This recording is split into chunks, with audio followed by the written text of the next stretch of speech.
Hi guys, welcome to my channel.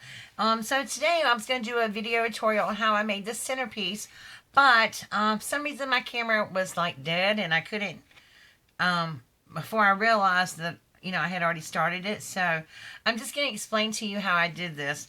Now this really only cost me like, I don't know, it was very minimum to make because I had this tree limb out in my yard that was about to die and had somebody cut it down for them. And I already had an idea what I was going to do with it. So I got them to cut me a 12-inch log and then asked them to split it in half, which they split in half for me.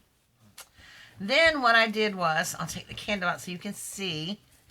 I took one of those little drill bits that has a little paddle thingy on it, and I spun down there and cut a hole out of it. To make like my little candle holder. And I did this on both sides, and I tried to get it in the middle, and I think I pretty much did, but if it's not perfect, I'm okay with that. So then I had this, and what I did was I didn't have any red felt or green felt, but I had gold felt. So I cut a strip of felt and I glued this on the bottom, and that's important because you don't want to scratch up any table or anything.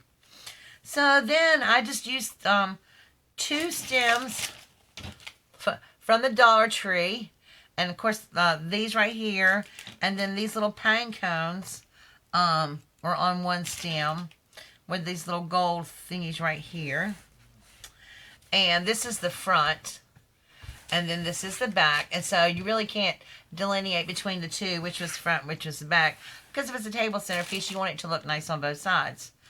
So all I did was, the greenery right here is actually from the Dollar Tree as well, with an exception of, I had a few pieces of this right here that I actually cut from an old wreath that I had, and I was going to throw it away because it looked terrible, but I actually snipped some pieces of that off. But you don't necessarily have to have that.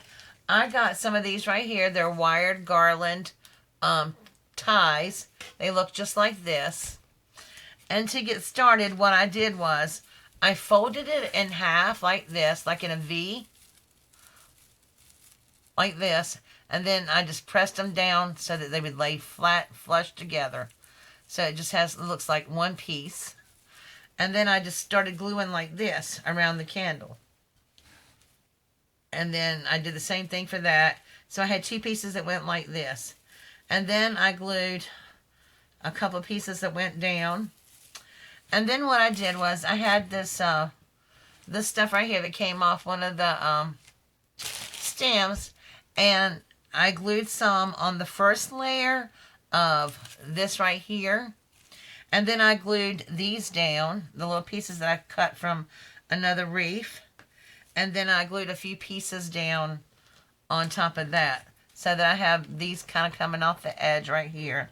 Like I said, and then you can see them in the back as well, where I have them coming off. So then I just took like the little poinsettias and I just glued them in there. And then I glued the little pine cones on the side here. And then I just tucked some other leaves in here like this. I tucked that in there with the little gold balls, and I tucked some more leaves here. And here I just kind of glued some leaves in to make it look a little bit fuller and stuff. So that's the front. And it really took me no time at all. Now, I'm not sure if I like the length of these tapers. These are actually 12. I think they're 12 inches. Let me see, which I got these from the Dollar Tree as well. No, they're 10-inch tapers. So 12 inches would be just too high. So, yeah, I'm not sure about that at all. Well, I have a little piece stuck in here. There we go. Okay, so it was really easy peasy.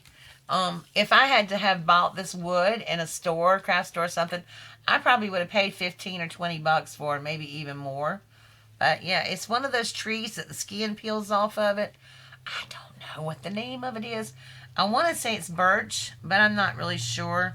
But I love the natural look of it. It's like the color tones on it with the, it all peeled off. And basically the only thing I did to the wood itself was just to wipe it off really good, and um, that was it. I mean, it's all natural. So I just love the look of it. I just like the natural look of it. So that was very easy. Actually, I put this together since I mean, it probably in about, I don't know, a half an hour or so. The hardest part is the wood, which I didn't cut, so it wasn't hard for me at all. um, but all you need is a log of wood about 12 inches long. That's a great size for a table. And just split it in half. If you find a nice, looking piece of wood or whatever, cut it to 12 inches, split it in half, drill you some little holes in there. Now, if I can drill holes in something with those, I don't even know what they're called, but they're like little paddles, and they just bore holes in the middle. It works out really nice, too. If I can do that, anybody can, because I am mechanically challenged. So, but yeah, I just wanted to share that with you right quick. And, so go out and find you a piece of wood and make you one. All right, guys, thank you for watching. I do have another video coming up really quick here. I have another entry into my Cards and Teddies for Kids challenge. So we'll see you back in a few minutes. Thanks for watching. Bye-bye.